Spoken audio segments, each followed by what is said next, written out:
জমিনে আসমানের উপরে এই আলেমরা হবে সবচেয়ে বড় ফিতনাবাজ, সবচেয়ে নিকৃষ্ট। কেন হবে? মিন ইনদিহিমুল ফিতনা, তাদের থেকে ফিতনা বের হবে, ফিতনা শুরু হবে। সুম্মা তাউদু, আর এই ফিতনার মধ্যে এই আলেম সমাজেই জড়িয়ে পড়বে আর মানুষকে এই ফিতনার মধ্যে নিমজ্জিত করবে। সেই সময় সে অবস্থাটা কিন্তু বর্তমানে বিরাজ করছে আমাদের মাঝে।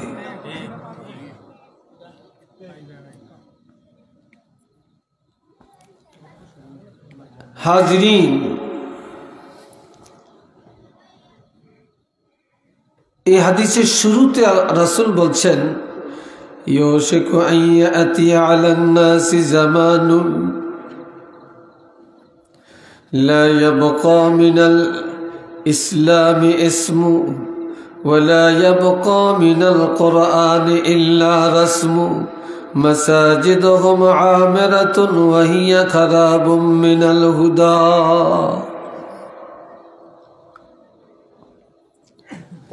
এই দুনিয়াতে মুসলমানের অভাব নেই, কি নাই? মুসলমানের অভাব নেই। কিন্তু রাসূল বলেন মুসলমানের মধ্যে কিছুই বাকি থাকবে না, থাকবে শুধু নাম। ইসলামের কিছুই থাকবে না, শুধু নামটা থাকবে। আমাদের ধর্ম ইসলাম, আমাদের নাম মুসলমান, এই নামটা আছে, এই নাম বিক্রি কইরা কইরা চলবে, কিন্তু মুসলমানই পাওয়া যাবে না।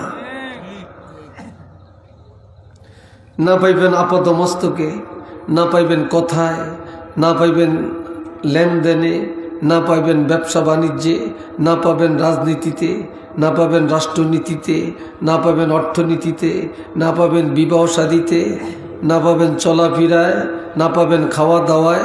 ইসলাম পাবেন না, শুধু নামটা আছে। আমরা মুসলমান, এই নামটা আছে।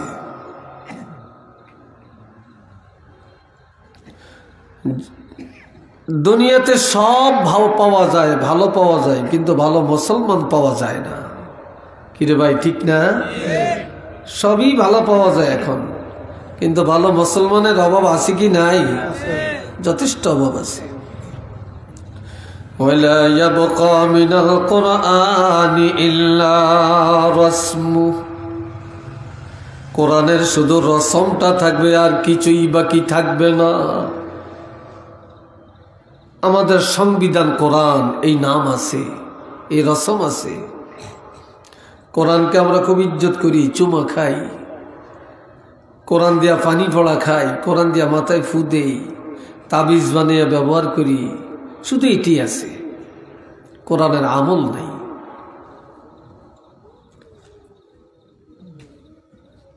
মাসাজিদুহুম আমিরাতুন ওয়া হিয়া খারাবুম মিনাল হুদা। এক একটা মসজিদ যেন এক একটা রাজপ্রাসাদ। বর্তমানে মসজিদগুলি সব অট্টালিকা, হাইপাই হাইপাই। আর মাশাআল্লাহ, সকালে মসজিদের কথা বললে বিকালে দেখা যায় এটা হয়ে গেছে। কিন্তু মসজিদগুলি হবে অট্টালিকা, মসজিদ হবে জাকজমক, মসজিদ হবে সুন্দর, কিন্তু হেদায়েত শূন্য হয়ে যাবে। হেদায়েত থাকবে না, আমল শূন্য। মসজিদ যত সুন্দর, মুসল্লি তত সুন্দর হবে না। কথা বুঝে আসছে কিনা? মুসল্লি তত সুন্দর হবে না। এক সময় মসজিদগুলি কাঁচা ছিল, টিনের ছিল, কিন্তু মুসল্লি ছিল পাকাপোক্ত। আর এখন মসজিদগুলি হাইফাই হাইফাই, এক একটার চাইতে আরেকটার গেট আপ কত উন্নত, কিন্তু আমলের গেট আপ নেই।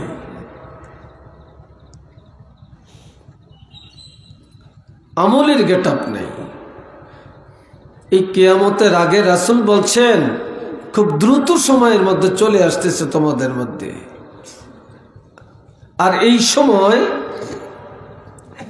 ঈমান ও ইসলামের উপরে মজবুত থাকা অনেক কষ্ট হয়ে পড়বে। কথাগুলো বুঝতেছেন আমার? আমি একটু আস্তে ধীরে কথা বলি, আমি আবার অত চিল্লে মিল্লাই না, একটু ধীর গতিতে কথা কই। এই মাসটা হলো নবীর মেরাজের মাস, ঠিক নেই? মেরাজ অর্থ কি? সিঁড়ি বা সোফান, ধাপ। এই মেরাজ নিয়েও এখন ফিতনা চলছে। আমার নবীর মেরাজটা এটা কি সত্য না মিথ্যা? একটু জোরে বলবেন না সত্য হইলে? মিছার কিছু আছে? আর যত নবী আল্লাহ পাঠাইছেন, কোন নবীর কি মেরাজ হইছে? মেরাজ হয় না। তো ওই যে বলছে রাসূল, ওই হাদিসে, আগের হাদিসে, উলামাউহুম শাররু মান তাহতা আদিমিস সামা, আলেমরা হবে নিকৃষ্ট। কেন? সারা জীবন শুনছি রাসূল সশরীরে মেরাজ করছেন, আরশে আজিমে গেছেন, ঠিক না? আর এখন কোন আলেমরা, নাম করা আলেমরা হাজার হাজার মানুষের সামনে বলতে আছে, ওয়াজের ময়দানে বলতেছে যে নবীর মেরাজ হইছে, তবে আরশে আজিমে গেছে এমন কোনো প্রমাণ নাই। সহি তো হাদিসে নাই, দুর্বল হাদিসেও নাই। একটু নাউজুবিল্লাহ বলেন না রে ভাই। এখন এই তাদের কথা শুনে তাহলে মানুষের ঈমান কি বাড়বে না ঈমান ধ্বংস হবে?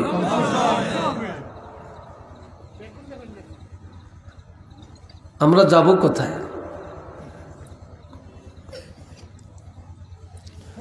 আল্লাহ, অথচ আল্লাহ হাবিব রাহমাতুল লিল আলামিনের হাজার হাজার মুজিজা, তার মধ্যে প্রথম মুজিজা হলো নবীর উপরে আল্লাহ কোরআন নাজিল করেছেন। এই যে কোরআন শরীফ আমার নবীর উপর আল্লাহ নাজিল করছেন, এটা সর্বশ্রেষ্ঠ মুজিজা, এর উপরে আর কোনো মুজিজা নাই। দ্বিতীয় নম্বরের মুজিজাটা হলো আমার প্রাণের নবী রাহমাতুল লিল আলামিনকে আল্লাহ মেরাজের দাওয়াত দিয়া আরশে আজিমের ব্যবস্থা নেওয়ার ব্যবস্থা করেছেন। একটু আলহামদুলিল্লাহ জোরে বলেন।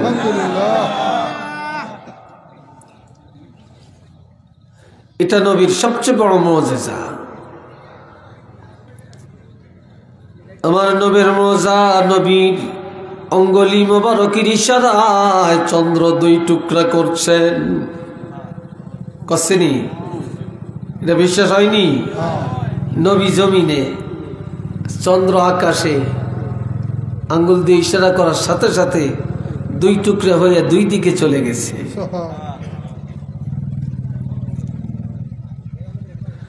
হাজিরিন, আমার নবীর মুজিজা একটা নয়, 2টা নয়। নবীর মুজিজা এমনকি নবীর কথা মুজিজা, নজর মুজিজা, ঘাম মোবারকে মুজিজা, নবীর পেশাব মোবারকে মুজিজা, পায়খানা মোবারকে মুজিজা, খানার মধ্যে মুজিজা, বিবাহের মধ্যে মুজিজা, ব্যবসার মধ্যে মুজিজা, চলার মধ্যে মুজিজা। রাসূলের পুরা জিন্দেগিটাই হলো মুজিজা।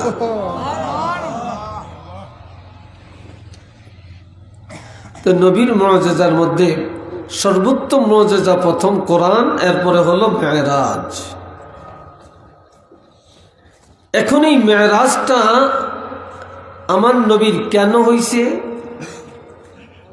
আপনারা আমার দিকে চান, খুব গভীরভাবে আমার দিকে চান। হুট করে কেউ কোনো যুবক দৌড় দিবে না, আইয়ের না যুবক দেখতে হারি না, যেদিন ওয়াজ হতো না, ওয়াজ হতো না, হুট করে দৌড় দিব, লাগছেন ফুটবল খেলাইতে হইছে। কি কথাটা কি রাগ করছেন?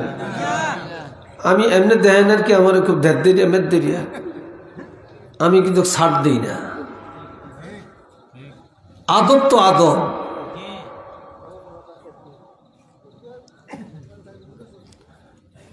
এ ভাইরা রে আমার, তিনটা কারণে নবীর মেরাজ।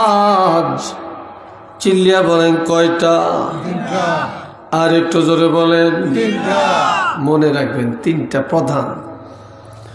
আর মেরাজের দফা হইল 17টা। কয়টা? 17টা।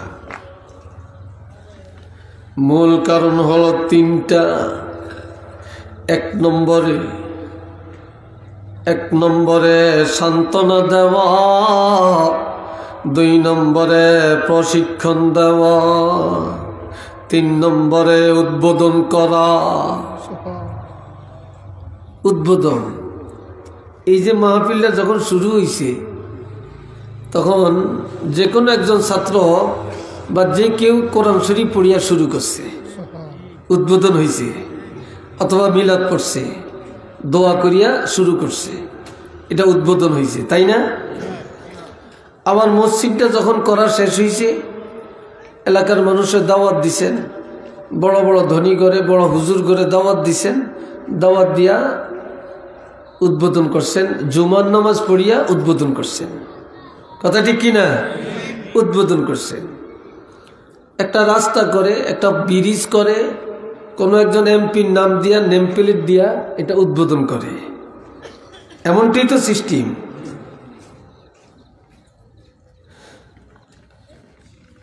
প্রথম আমার নবীকে সান্ত্বনা দেওয়া। কেন সান্ত্বনা?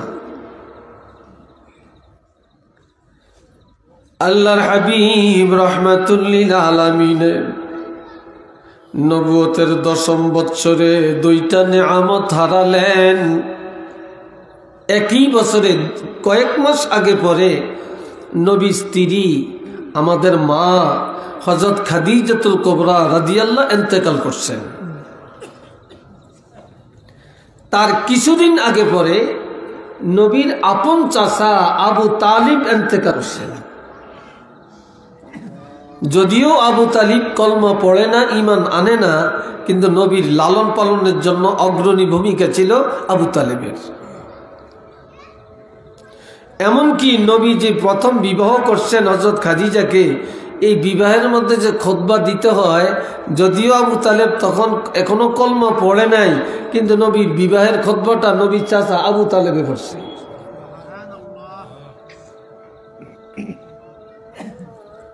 এ ভাইরা রে আমার, নবীজি একদিকে বিবিকে হারালেন, আর একদিকে চাচাকে হারালেন।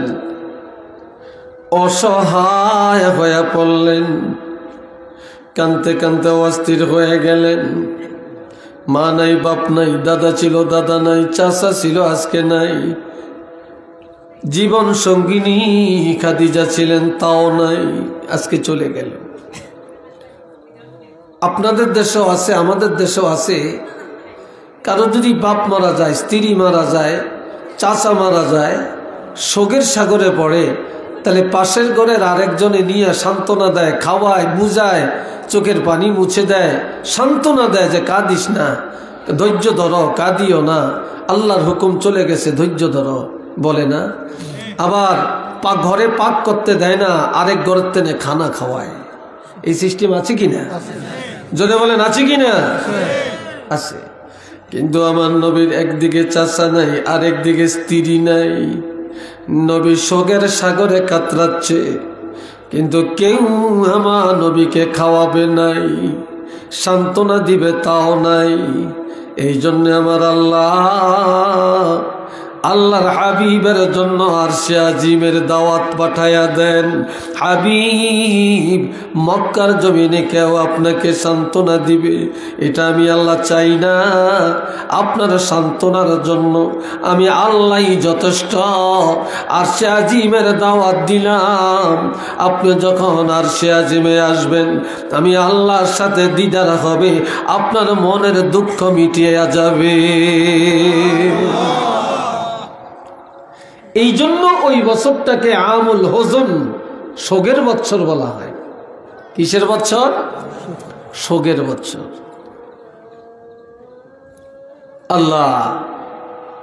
আল্লাহ নিজে নবীর সান্ত্বনা দেওয়ার ব্যবস্থা করলেন। এই জন্য এই মেরাজের প্রথম কারণটা ছিল সান্ত্বনা। সান্ত্বনা। দ্বিতীয় নম্বর, এ ভাইরা রে আমার, শিশুকালে ছেলেরা মাঠের মধ্যে খেলাধুলা করে, কেউ খেলে, কেউ বসে বসে দেখে, ঠিক না? কেউ দেখে। এ বাবাজিরা রে, নবীজি দেখতেছেন কারো বাবা কারো মা আসিয়া সন্তানেরা বুকে জড়িয়া চুমা খাইয়া বাড়ি নিয়ে যায়, বাড়ি নিয়ে যায়। আবার জিগায়, আব্বা এটা কি, ওইটা কি, ওইটা কি, উনি কে, ওই কে, সুন্দর সুন্দর জবাব দেয়। নবীর মা আমেনা যা বলেন, দেখে নবী কান্দে। সব ছেলেকে বাপ আসে, মা আসে, আইসা কোলে করে নিয়ে যায়, আর ছেলেরা কত কিছু জানে। বাবা উত্তর দেয়, আমার বাপ আসে না কেন? আমি জিজ্ঞাসা করতে পারি না কেন? আমার বাপ থাকলেও তো আমাকে হাতে ধরে নিয়ে যাইতো, কোলে করে নিয়ে যাইতো, আমি কত কিছু জানতাম, প্রশ্ন করতাম। এমন সময় নবীর মা জননী এসে বলে, বাবা আয় আমার কোলে আয়। কয়, আমার আব্বা কই, আসে না কেন? আমি কোনো প্রশ্ন করতে পারি না কেন? নবীর মা একটা কথা বলে ফেললেন, এই দুনিয়ায় তুমি কাউকে প্রশ্ন করবা তো আল্লাহর কুদরত তোমাকে দেখাবে, এমন কেউ নাই রে, এমন কেউ নাই তুমি প্রশ্ন করবা জানবা। তবে আমি তোমার মা তোমাকে বলে দেই, তোমার এই দুনিয়ার কারো কাছে চলা লাগবে না। যে আল্লাহ তোমাকে শ্রেষ্ঠ নবী পালা বানালেন, আল্লাহর হাবিব বানালেন, ওই আল্লাহ নিজের হাতে ধরে ধরে আল্লাহর কুদরত একদিন তোমাকে দেখাইয়া দিবে। তোমাকে আল্লাহই সব দেখাবে। এই আমেনার কথাটা আল্লাহ কবুল করছেন, এই জন্য মেরাজের আয়োজন আল্লাহ করছেন। একটু চিল্লিয়া বলেন না ভাই মারহাবা, আর একটু জোরে বলেন না আলহামদুলিল্লাহ।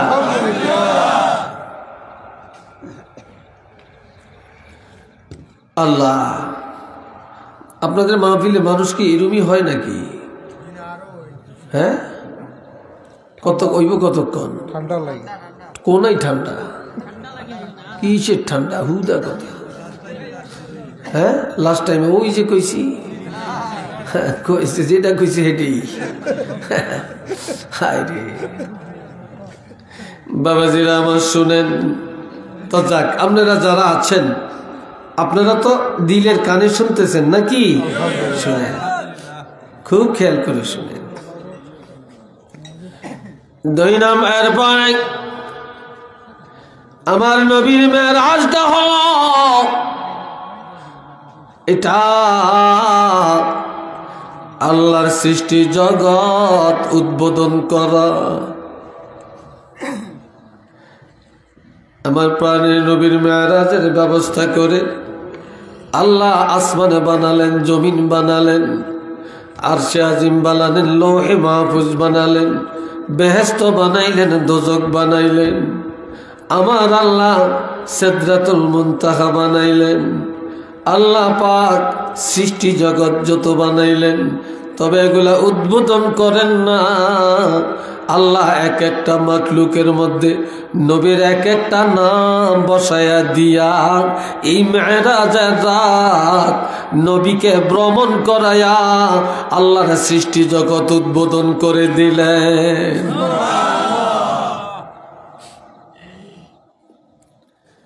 আরেকটা হলো প্রশিক্ষণ।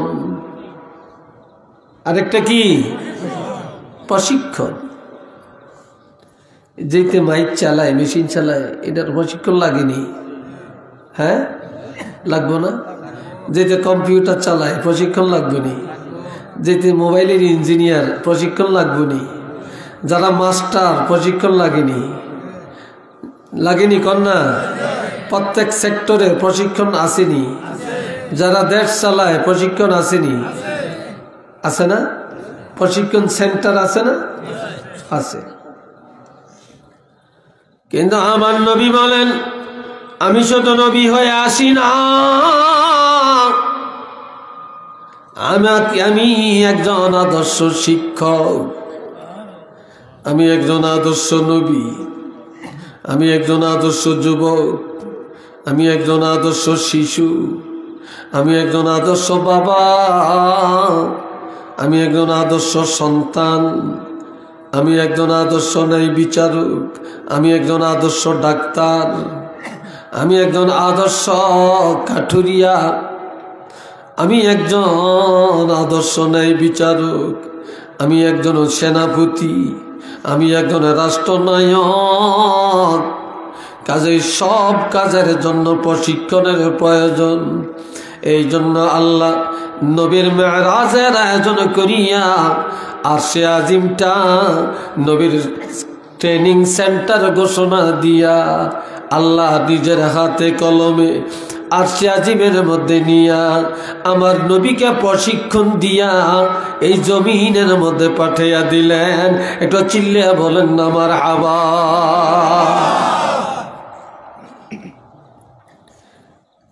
নবুয়তের 10ম বছরে হলো মেরাজ,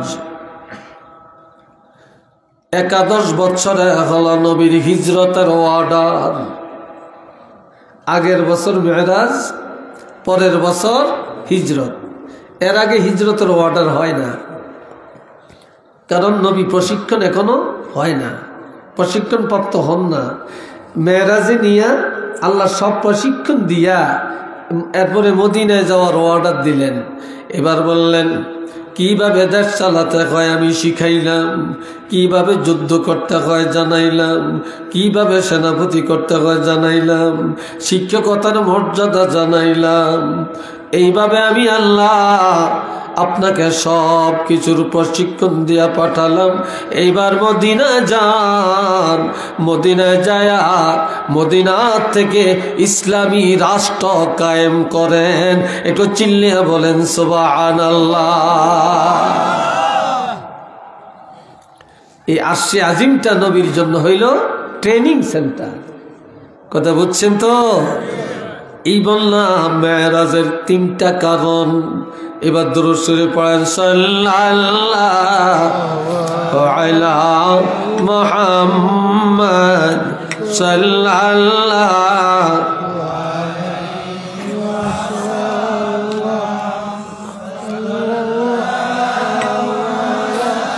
মুহাম্মদ সাল্লাল্লাহু। সবাই মহব্বতে বলেন আলহামদুলিল্লাহ। এ ভাইরা আমার, আল্লাহ পাক বলেন সুবহানাল্লাযী আসরা বিআবদিহি লাইলাম মিনাল মাসজিদিল হারামি ইলাল মাসজিদিল আকসাল্লাযী বারাকনা হাওলাহু লিনুরিয়াহু মিন আয়াতিনা ইন্নাহু হুয়াস সামিউল বাসীর। সূরা বনী ইসরাঈলের প্রথম আয়াতে আল্লাহ বলছেন সুবহান। কি বলছেন? সুবহান বলছেন। এই সুবহানের প্রথম অর্থ হলো আল্লাহ পবিত্র। আল্লাহ কি? পবিত্র। আর এই সুবহান বলা হয় আশ্চর্যের ক্ষেত্রে। যখনই কোনো আশ্চর্যের কথা, আশ্চর্যের আলোচনা আসে, তখন আমরা চিল্লায়া বলি সুবহানাল্লাহ, বলি না? কিন্তু এই মেরাজটা নবীর জন্য ছিল আশ্চর্য। এটা আশ্চর্যের ঘটনা। একই রাত বা একই রাত্রের পুরো অংশ না, কিছু অংশ সময়ে বাইতুল মুকাদ্দাসে নিলেন, সেখান থেকে ঊর্ধ্ব জগতে নিলেন, 7 আসমান ভ্রমণ করালেন। এরপরে বেহেশত দেখলেন, দোজখ দেখলেন, সিদরাতুল মুনতাহায় গেলেন। সেখান থেকে 70,000 নূরের পর্দা অতিক্রম করে আরশে আজিমের মধ্যে গেলেন, আল্লাহর দিদার করলেন। সব কিছু ভ্রমণ করিয়া আবার রাত্রে রাত্রি আবার মক্কায় ফিরে আসলেন। এই জন্য আল্লাহ নিজেই বললেন সুবহান, এটা আমার হাবিবের জন্য কতই না আশ্চর্যজনক। ঠিক না? এটা কতই না আশ্চর্য কাণ্ড। এ বাবার জানে আমার, এই সুবহান বলে আর বললেন আল্লাযী আসরা বিআবদিহি লাইলাম মিনাল মাসজিদিল হারামি ইলাল মাসজিদিল আকসা। মেরাজটা 2 ভাগে বিভক্ত। বলেন কয়বার? এই জোরে বলেন কয়বার? 2 ভাগে বিভক্ত। প্রথম ভাগ হলো আসরা। মেরাজের এক অংশ হলো আসরা। এই আসরা হলো মাটির উপরে ভ্রমণ,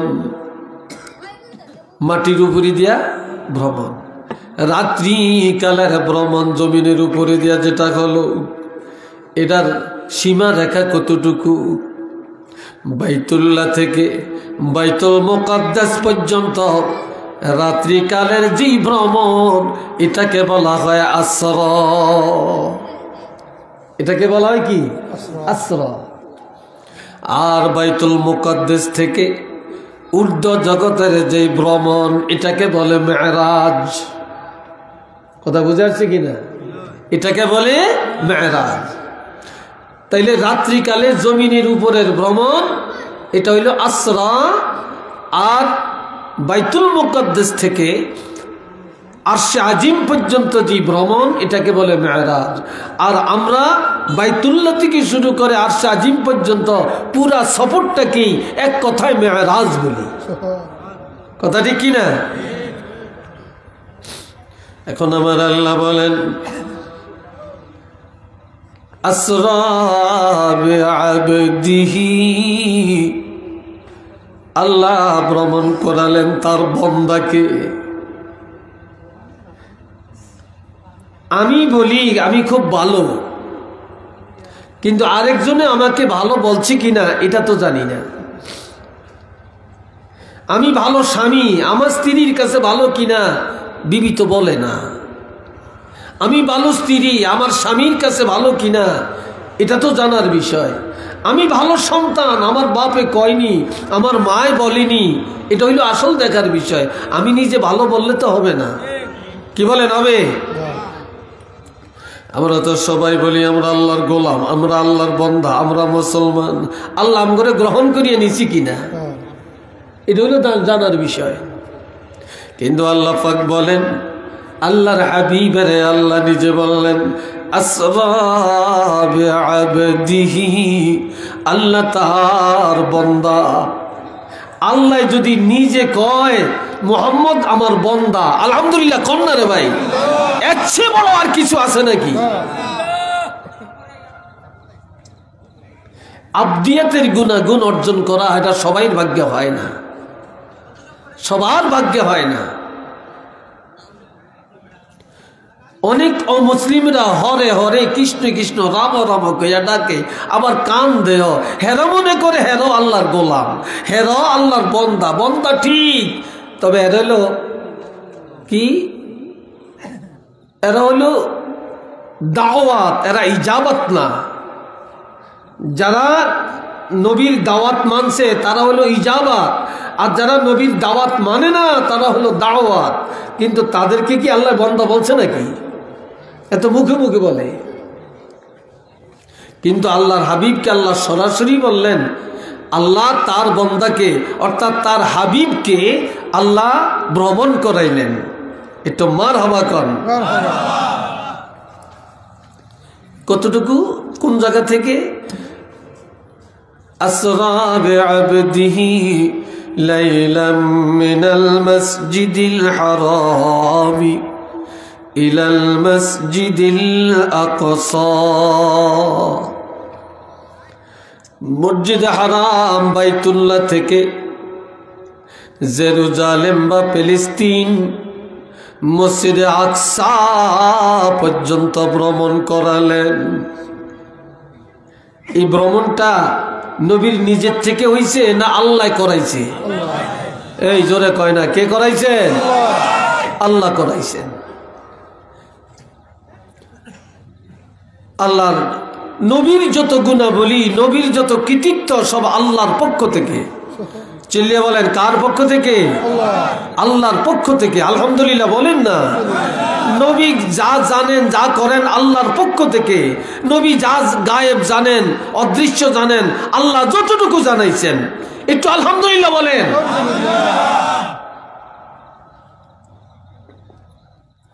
আবদিয়াতের গুণাগুণটা যে কত উচ্চ মাকামের গুণ জানেন? লাইলাম মিনাল মাসজিদিল হারামি ইলাল মাসজিদিল আকসা। আল্লাহ তার প্রিয় হাবিব রহমাতুল লিল আলামিনকে বাইতুল্লাহ শরীফ থেকে বাইতুল মুকাদ্দাস পর্যন্ত রাত্রের একটা বিশেষ অংশে লাইলান বলা হয়েছে, লাইলুন বলা হয় না। এখানে বলছে লাইলা। লাইলার অর্থ হইল রাত্রে একটা বিশেষ অংশ। কথা বুঝে আসছে? রাতের একটা বিশেষ অংশ, এটা পুরা রাত্র না। এই রাতের একটা বিশেষ অংশে আমার আল্লাহ ভ্রমণ করালেন। কেন? লিনুরিয়াহু মিন আয়াতিনা। ওই যে আমেনার কাছে বলল, মা আমার বাবা কেন আসে না গো মা? বাবাকে কেন দেখি না? বাবা আমার হাতে ধরে নেয় না কেন? কোলে উঠায় না কেন? আমি আমার বাবাকে কিছু প্রশ্ন করতে পারি না, জানতে পারি না কেন? আমার বাবা যদি থাকতেন, বাবার কোলে চড়ে যাইতাম, কত প্রশ্ন করতাম, কত সুন্দর জিনিস উত্তর পাইতাম। তখন আমেনা বলে ফেললেন, বাবা কেউ তোমাকে হাতে ধরে দেখাবে না, দেখাবার মক্কায় কেউ নাই। তবে তুমি অপেক্ষা করো, আল্লাহ রাব্বুল আলামিন আল্লাহর কুদরতি হাতে ধরে ধরে আল্লাহর জগৎটা আল্লাহ নিজেই দেখাইয়া দিবে। সেই কথাটা আল্লাহ কবুল করছে। এই কথাটা আল্লাহ কি করছেন? আল্লাহ কবুল করে রাখছেন। এই জন্য আল্লাহ বলেন, লিনুরিয়াহু মিন আয়াতিনা। আমি আল্লাহ আমার কুদরতের নিদর্শন, আমার সৃষ্টি জগৎ একটা একটা করে পরিদর্শন করাবার জন্য আমি আল্লাহ রাত্রিকালের এই ভ্রমণটা করাইলাম। একটু আওয়াজ দিয়া বলেন আলহামদুলিল্লাহ।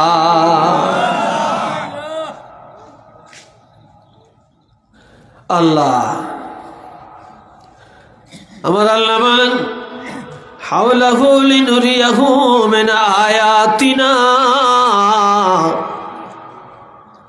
আল্লাহ এই হাওলান অর্থাৎ অবস্থা, রাতের অবস্থাটা, এই রাতের মধ্যে আল্লাহ নিজে স্বয়ং এবং অবিকলভাবে, অবিচলভাবে, সুস্থভাবে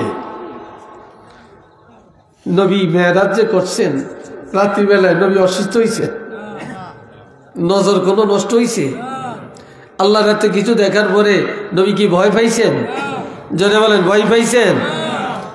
আল্লাহর সৃষ্টি জগৎ কোনটা কোন অবস্থায়, কোনটা কিভাবে আছে, কোনটার কি হাল হাকিকত, আল্লাহ সব কিছু একটা একটা করে নবীকে পরিদর্শন করিয়ে দিলেন। এরপরে আল্লাহ বলছেন ইন্নাহু হুয়াস সামিউল বাসীর, নিশ্চিত আল্লাহ সবকিছু শুনেন, আল্লাহ সব কিছু দেখেন। আল্লাহ সৃষ্টির বাহিরে কিছু, জানার বাহিরে কিছু নাই, দৃষ্টির বাহিরে কিছু নাই, জানার বাহিরে কিছু নাই, শোনার বাহিরে কিছু নাই, সব কিছু আল্লাহ শুনেন। পিপিলিকা, পিপিলিকারও কথা আছে। পিপিলিকা কখন কি বলে আমরা কি কেউ জানি না শুনি? আল্লাহ শুনিনি, কথা কয় না, জোরে কন শুনিনি, শুনি। গাছেরও কথা আছে, গাছ কি বলে, পাতায় কি বলে আল্লাহ জানেনি। মাছেরও কথা আছে, মাছেরও ফরিয়াদ আছে, মাছি কি কয় আমরা জানি, কিন্তু আল্লাহ জানেনি, আল্লাহ জানে। মৌমাছি বো বো করিয়া যায়, কি বলতে বলতে যায় আল্লাহ জানেনি। চিল্লিয়ে বলেন জানিনি।